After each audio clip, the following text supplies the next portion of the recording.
Imagine this, 25,000 people in attendance for one event in one location. Hi everyone, welcome back to Light the Path podcast. I'm your host, Deborah the Queen. Let's talk about InvestFest, a weekend filled with energy, education, and entrepreneurial elevation. Can I be honest? I needed about a week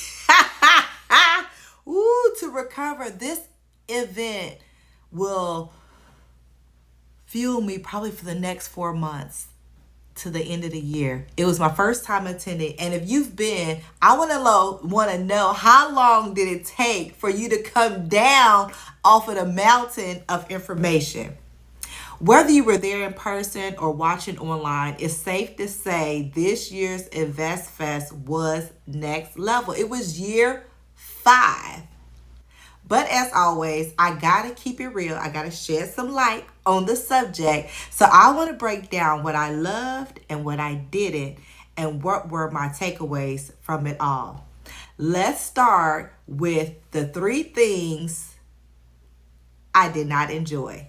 So these are in no particular order, but parking was rough for me. It was one of the things I did not enjoy. I did not enjoy the congestion, the sort of lack of signage, and just the overall chaos of it. It really took away from the smooth experience, because like if you're trying to park and then get to a panel, you don't want to park, especially with city parking, you don't want to park in an area that you come out and you don't get your you don't have your car there, or you have a boot, or if you have a ticket or something like that, especially when you're going, for something educational, something that you already paid for. Okay. But that was sort of my bad, because when I bought the ticket, they put a suggestion in there to prepay for parking, and I'm like, surely there's enough spaces, there's gonna be enough this or that to be able to park. So day 2, I parked in the blue lot, which I said previously. It was $25. It was across from the Congress Center, which was great. I just went over there, had no problems. It was smooth. The final day, I parked adjacent to the blue lot, and I'm ashamed. I'm ashamed to say this. But I would tell y'all, Pathfinders, look, I paid $50 for parking that was adjacent to the same blue lot that I parked the day before, that is across the street from the Congress Center. I parked there for $50. And instead of moving my car for lunch, I decided to take an Uber, and 3 Ubers canceled on me because they could not find me at Concourse C, because there was so much congestion. It was so much volume. I ended up walking about half a block up a little bit to the hotel that is close to the Congress Center, and they were able to locate me and take me off the premises for lunch. So parking was not one of my favorites. The lighting was the second thing that I did not enjoy. The venue lighting made visibility a challenge. I was writing notes and I was using my phone light to sort of see. And also for those that were trying to capture content, it really wasn't conducive. And I think it was by design. Because there were times that some of the hosts would say, bring up the house lights, and then the lights would come on, and it would be more conducive to see around everything that was going on. So I'll check out this clip and see for yourself. Tell me what you think. But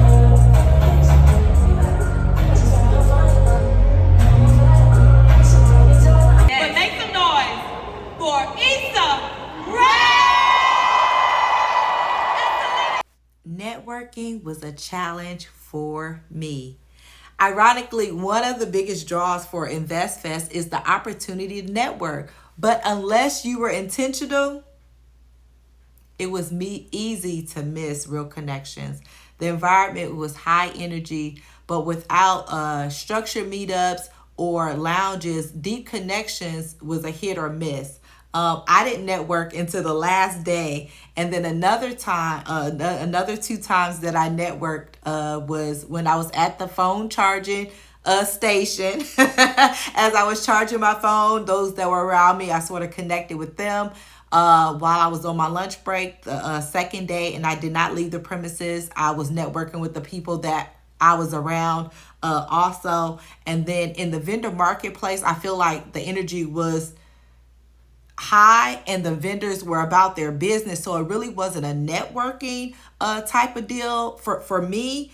But the people that I did patronize, I do want to connect with them. I do have their information, and hopefully I'll be able to have some of those people, vendors here on Light the Path podcast. So those were the three things that I did not enjoy: the parking, the lighting, and the networking opportunities. Now, maybe on the higher levels, I know there were VIP tickets, lifetime tickets, and another kind of ticket. I just had general admission. Okay, it's my first year. It was my first.